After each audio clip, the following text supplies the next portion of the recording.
It is important to see how much one can get forward now with the current agreement which was reached between the international community and Iran.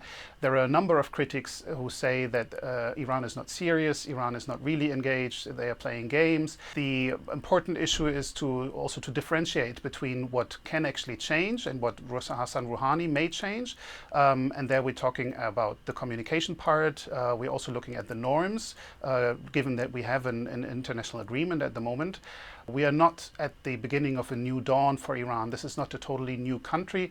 We will still have to deal with an Iran which pursues policies which are different from the policies of the West.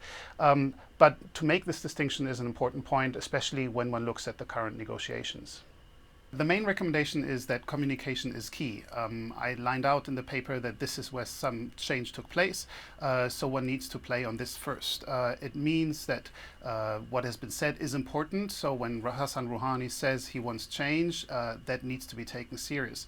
At the same time, it means that what the Western countries have said, i.e. that there are should be no more sanctions, this must also be kept. Another important recommendation is that there is only a limited amount of compromise which is possible.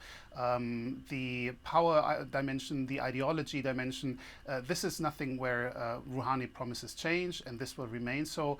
So one has to work within the dimensions where there is change possible, which means stick to the current negotiation format. If there is trust being built through the current negotiations towards a permanent agreement, then one can enlarge the scope. But stay away from anything which has to do with power questions or ideology.